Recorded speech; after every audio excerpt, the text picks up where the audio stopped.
ये बात तो सही है कि आज की तारीख में उन बिल्स को वापस ले लेना सरकार की राजनीतिक कमजोरी है, क्योंकि वो लोग जो रिफॉर्म चाहते थे उनको ये बड़ा झटका लगा कि चूंकि अब राजनीतिक लड़ाई लड़नी है, उत्तर प्रदेश में चुनाव होने वाला है, वेस्टर्न यूपी को अपनी मुट्ठी में लेना है, तो ये चीजें वापस ले ली गई।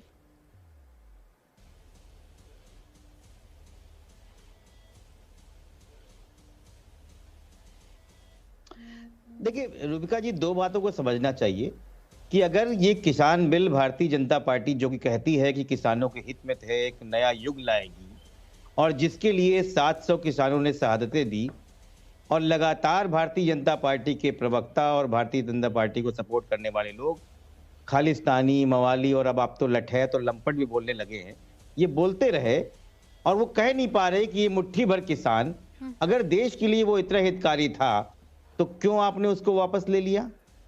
क्या आप देश के हित में नहीं थे? इसका मतलब ये हुआ सिर्फ राजनीति करने के लिए ये लाए गए थे और राजनीति करने के लिए इसको वापस लिया गया है। इस देश के किसान के ऊपर बनाया गया बिल देश के किसानों से ना पूछ के कुछ अगर रसूखदारों लोगों से पूछा जाएगा तो ये देश की 130 करोड़ की जनता जिसने आजादी आंदोलन से पाई है। अभी किसी ने यहाँ बोला असहयोग आंदोलन के बारे में, तो मैं भारतीय जनता पार्टी और लोगों को बता दूं, ये असहयोग आंदोलन को ये क्या जानेंगे? ये वही लोग हैं जो अंतरिम सरकार में फजलू हक के पीछे खड़े होके असहयोग आंदोलन को खत्म कर रहे थे। वो लोग असहयोग आंदोलन को और इस आंदोलन को ये हल्का समझ रहे थे। आज इस देश के किसानों ने समझाया है कि आंदोलन से निकला हुआ देश आंदोलन की राह से चलेगा।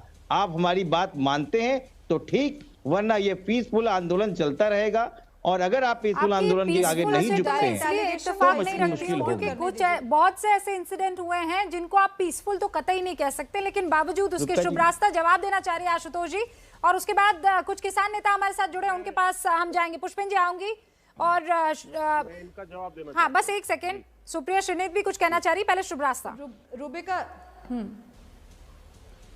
रूबिका जी, दो तीन चीजें मैं स्पष्ट कर दूं। एक तो कि लोगों ने कहा कि हम कहां खड़े थे, पता नहीं मुझे किस कैंप का हिस्सा देखते हैं ये लोग, मैं नहीं जानती।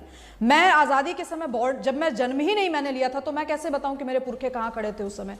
मुझे इतना पता है कि असहयोग आंदोलन की हिस्ट्री क्या रही थी और गांधी जी ने किस मोमेंट पर अपना असहयोग आंदोलन वापस लिया, इसलिए बात को तोड़ मरोड़ कर पेश नहीं की जाए। दूसरी चीज, जिस तरीके से व्हाइट वॉश कर दिया गया पूरी चीज को, मैं इन किसान जो भी बैठे हुए थे, मैं उन किसानों की बात नहीं कर रही हूं, मैं उन लंपटों की बात कर रही हूं जिन्होंने 26 जनवरी के दिन जो घटनाक्रम हुआ वो भूल नहीं सकते हम। इसको व्हाइट वॉश ना करें, वो कतई अहिंसात्मक आंदोलन नहीं था, पूरी तरह हिंसा से लैस आंदोलन था। और अंतिम बात मैं कहना चाहती हूं रूबिका जी, स्क्रोल पे एक आर्टिकल पढ़ा होगा, पढ़ लें। Doctor B.R. अम्बेडकर ने आंदोलन की भाषा को अनार्किज्म की भाषा कहा था और मना किया था, वार्न किया था देश की संसद में। बीच में मत बोलिए सर, पढ़ाते हैं आप, सुन लीजिए। अरे बाबा भाई साहब, मैंने कहा जो बिल्कुल कह रही हूं, जो 26 जनवरी को लंपटों और लठैतों ने 26 जनवरी को लंपटों और लठैतों ने किया। आपको भीम साहब, बाबा राव अम्बेडकर, आप बाबा साहब की बात क्यों नहीं सुन रहे? बाबा साहब की बात क्यों नहीं सुन रहे?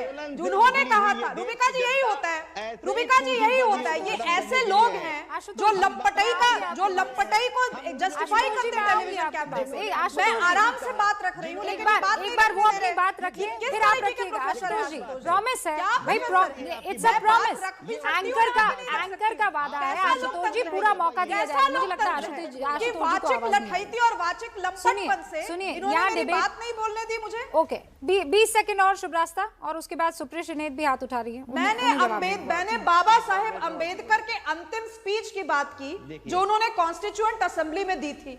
उन्होंने स्पष्ट कहा था कि आज के बाद जब देश आजाद हो चुका है तो सड़क छाप आंदोलनों से देश नहीं चलेगा। मैं नहीं कह रही हूं, आज उनकी पुण्यतिथि है, जाकर पढ़ लें एक बार।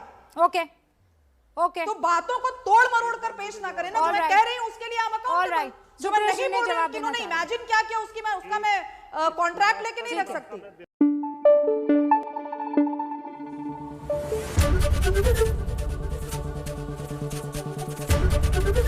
एबीपी न्यूज आपको रखे आगे।